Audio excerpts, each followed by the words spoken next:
Hello and welcome to another meticulous review. Today we will be reviewing the Richino 19N Media Box. All my reviews are based on the price of that item compared to other items in that price range, so keep that in mind. Price at the time of this review is $29.99. Let's go over some of the important specs on this media box. It has a S905X quad-core CPU with a Mali 450 5-core GPU, comes with 1GB RAM and an 8GB ROM.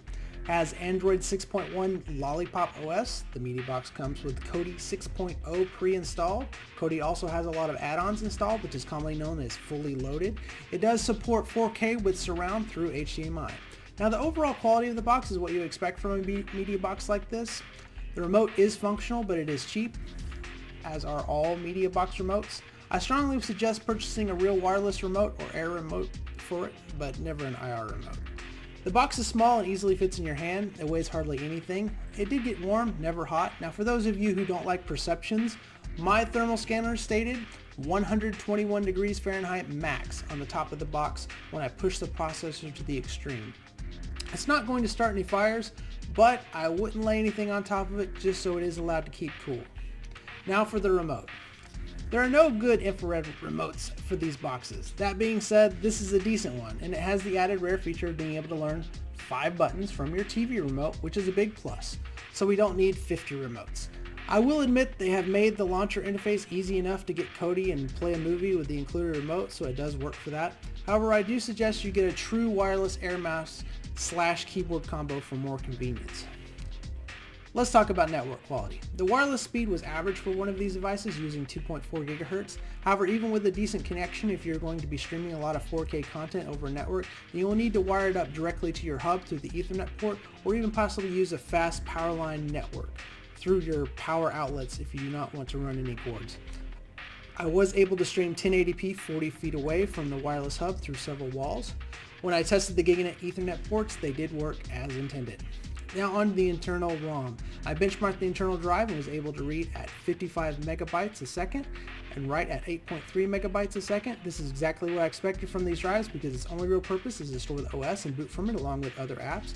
You will need to stream all content in this box since it only comes with 8 gigs, so buy an external hard drive or get a fast USB thumb drive to throw a movie or two on when you want to watch them.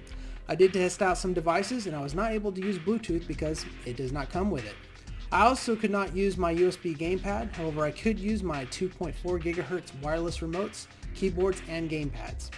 What types of inputs and outputs does it have, you ask? It has one regular gigabit Ethernet port that worked. It has an AV output that I tested and works. I do want to stress this feature is rare for a device to even have that. It does require the 3.5mm to 3 RCA male cord for it, but it does work. This is great for when you don't have an AV receiver but want to hook up a stereo instead of just the horrid TV speakers. When connected, it plays sound through the TV, HDMI, and AV cord, so just mute your TV if you want it solely coming through your stereo speakers. It has a card reader that I tested a few SDHC cards and worked fine. It also comes with 2 USB 2.0s. I hooked up a hub with several USB thumb drives and external hard drives to it. I used hard drives up to 4 terabytes in both FAT32 and NTFS, which worked great. On to the software. The launcher that came with was actually nice and clean. Even came with a RAM cleaner right on the homepage to squeeze a little bit of performance out of it. It does come preloaded with Kodi, Netflix, Hulu, and other unusual Android streaming apps. So what does fully loaded mean when you hear it on any type of media player device? Well, that usually means Kodi with some extra add-ons you usually have to install through third-party repositories. This Kodi is fully loaded and comes loaded with tons of add-ons that allowed you to stream TV shows, movies, and music all for free. Saying all that, however, these add-ons and Kodi itself is not developed by Richino and are developed by several different groups of independent programmers. These add-ons tend to stop working because they stop being updated. The best thing to do is, if you are familiar with Kodi, is just uninstall everything not nailed down, including Kodi, on this and any other media box. Then just reinstall Kodi from scratch and set up everything yourself. If you are not familiar with Kodi, go download Kodi on your PC right now since you can run it on any operating system, even PC. Look at YouTube videos and get used to it if you're serious about purchasing any media box. This will save you hours of trying to figure out the software since the controls can be more efficient on a PC if you're not familiar with Kodi. I was able to access my Plex server, Kodi servers, as well as any of my other shares with media on them easily. You do want to remove Facebook app first thing since this app is a pain to update and can eat a lot of resources. You can also load your own launcher if you do. not like the one that it comes with, since this is Android and there are plenty to choose from. Unlike a few devices, this device comes with a fully functioning Play Store installed and the device is rooted. Let's talk chipset, which is what makes this thing play 4K. This uses the new S905X, which means it can play 4K. Now here on the screen I've listed the specs from the manufacturer's website. What most of that means is that by using a correctly encoded video file, you can get extreme 4K video playback from this little beast. Look for videos encoded in H.265, also known as HEVC, to play 4K. H.264 does work for 4K as well for lower bit rates. Anything else will basically work for lower resolutions. Now for the actual video playback test. This thing will launch through 4K. I was able to play several 10-bit 4K videos all the way up to 140 megabits, even encoded in the less efficient H.264 without any frames dropping. I did have to tweak some settings in Kodi, which is a Kodi thing, not this device's fault. After I did that, it played flawless 4K. I posted the videos I used to test this box and basically only stutters on extremely high bitrate 4K videos that the average person can't tell the difference in, and frankly is way overkill. Honestly, if it's above 35 to 68 megabits per second mark, you're just wasting bandwidth, and this thing chomps through up to 140 megabits per second, even in the less efficient H.264. I cannot stress how amazing this box is for this cheap. To fix the video playback, you need to disable AM codecs in Kodi by going to the settings and then set setting level to expert, and then go to the acceleration and check the round circle next to AMC codec. Leave the rest alone to exit.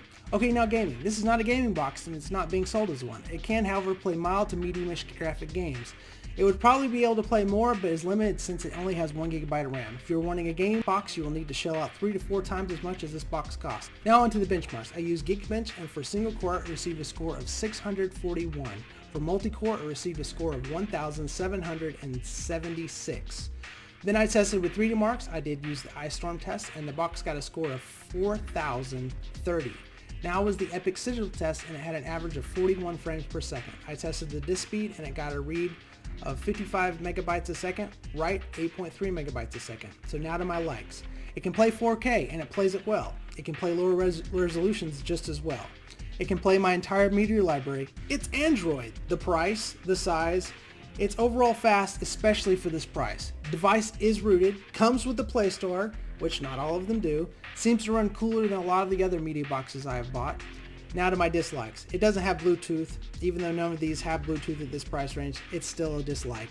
The wireless is not great, it's just average for these devices. Final thoughts, this device really is built for playing movies at 4K, 1080p, and any other lower resolutions you throw at it.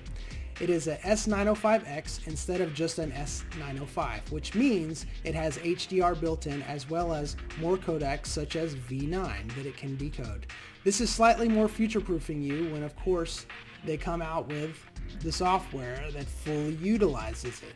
So if you are interested in playing 4K now or in the future, be sure you are getting a S905X and not just the S905 chipset. You do not have to remove all programs and start from scratch, but I recommend it, just so you can personalize the media box to your taste and be sure in fact that nothing is eating up precious resources. Honestly, all companies that make these media boxes have to give up a few things to be so cheap. For my benchmarkings and tests, they have given up Bluetooth and made the machine so efficient that it can spit out 4K at a price that is stunning. It does seem like the RAM is pretty fast, even though that's the first thing the companies skimp on. It can play a lot of these less graphical games, and I do wish it could play more of the high-end games on it, but really this is a media box with a chip in it that primarily is designed to play 4K videos, which it does extremely well. At the current price and how it plays 4K so easily, in addition to all the tests I've done, I can't help but like this media box. This has been another meticulous review, and I hope I've given you enough information.